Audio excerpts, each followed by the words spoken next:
हल्दी घाटी का युद्ध। इतिहास में ऐसे कई मोड़ आते हैं जो इतिहास के साथ साथ दुनिया की यादों और वीरता की कहानियों में अमिट छाप छोड़ जाते हैं। हल्दी घाटी का युद्ध आजादी की आकांक्षा का परिणाम था। यह युद्ध बहुत कम समय तक चला, लेकिन वीरता के अनोखे पन्ने इसमें दर्ज हैं। 18 जून की दोपहर में हुआ यह युद्ध इतिहास की चमकती स्मृति की तरह कायम है। दुनिया के इतिहास में कम ही ऐसी रणभूमियां हैं जो हल्दी घाटी की तरह प्रसिद्ध हुई और वीरता और बलिदान के इतिहास का मुखर प्रतीक बनी।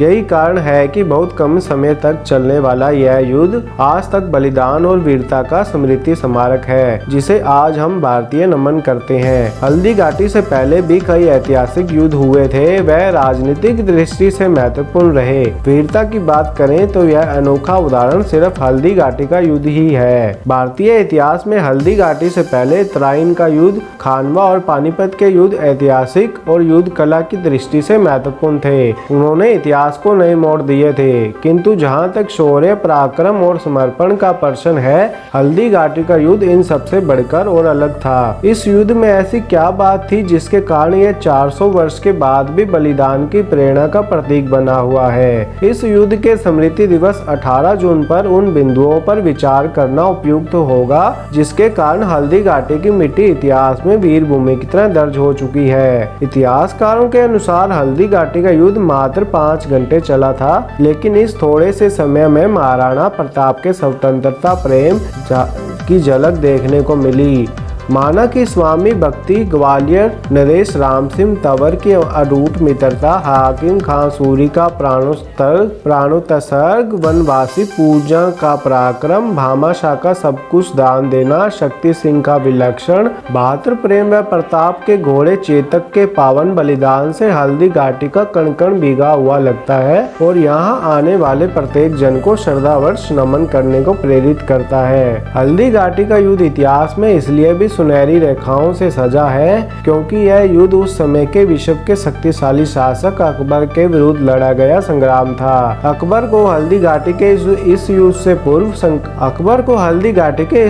पूर्व कल्पना भी नहीं की थी कि एक छोटा सा मेवाड़ राज्य और उसका शासक महाराणा प्रताप इतना भयंकर संघर्ष कर सकेगा। इतिहास साक्षी है कि प्रताप ने न केवल जमकर संघर्ष किया, बल्कि मुगल सेनाओं की दुर्गति कर इस तरह भगाने को मजबूर किया कि अकबर ने फिर कभी मेवाड़ की ओर मुंह नहीं किया। प्रताप की इस सफलता के पीछे उनकी प्रति प्रजा का प्यार और सहयोग प्रमुख कारण था। राणा प्रताप ने यह सब अपनी योग्यता, ईमानदारी और कर्तव्य परायणता से हासिल किया था। प्रजा का प्यार ही था कि हल्दी घाटी में केवल सैनिक और राजपूत ही नहीं लड़े थे, बल्कि वनवासी, ब्राह्मण और वैश्य आदि सभी वर्गों ने स्वतंत्रता के इस समर में अपना बलिदान दिया। यह आश्चर्य हो सकता है कि एक मुस्लिम शक्ति को ललकार देने के लिए इस समर में प्रताप ने हरावल दस्ते में हकीम खां सूरी को आगे रखा। यानी यह इस बात का प्रतीक भी है कि राणा प्रताप धर्म, जाति, यही योग्यता और विश्वसनीयता को प्रमुखता देते थे। बहुत कम लोगों को यह पता होगा कि प्रताप की सेना के एक भाग का नेतृत्व जहां वैश्य भामाशाह के हाथों में था, तो पहाड़ियों पर मुगलों को रोकने के लिए मेवाड़ के वनवासी और उनके मुखिया पूंजा ने अपना सब कुछ दांव पर लगा दिया था। राणा प्रताप का यह युद्ध एक शासक का दूसरे शासक के विरुद्ध नहीं, बल्कि मुगल साम्राज्यवाद एवं मेवाड़ की स्वतंत्रता के बीच था और इसमें मेवाड़ की आजादी की चिरंतन आकांक्षा की विजय हुई थी। इस युद्ध में अकबर का लेखक एवं इतिहासकार अल-बंदयानी भी था। अल-बंदयानी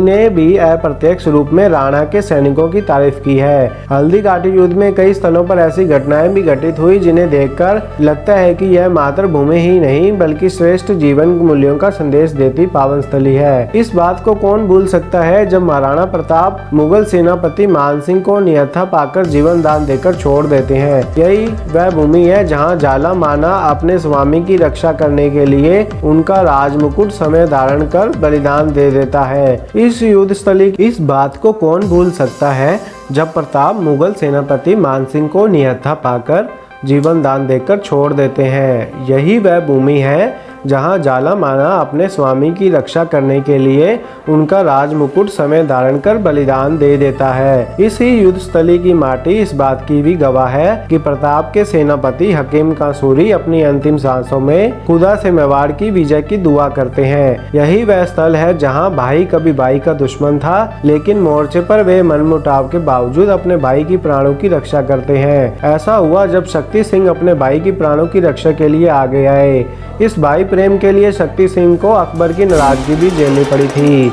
हल्दी घाटी की इस पावन युद्ध स्थली की न केवल हिंदू लेखकों ने वरन अनेक मुस्लिम इतिहासकारों ने भी जमकर प्रशंसा की है। युद्ध भूमि पर उपस्थित अकबर के दरबारी लेखक अल बदायूनी के वृत्तांत में भी राणा प्रताप और उसके साथी साथियों के त्याग, बलिदान और शौर्य का बखान मिलता है। श्याम नारायण पांडे ने युद्ध का जीवंत वर्णन इस प्रकार किया है। 18 जून 1576 को सूर्य प्रतिदिन की भांति उदित हुआ।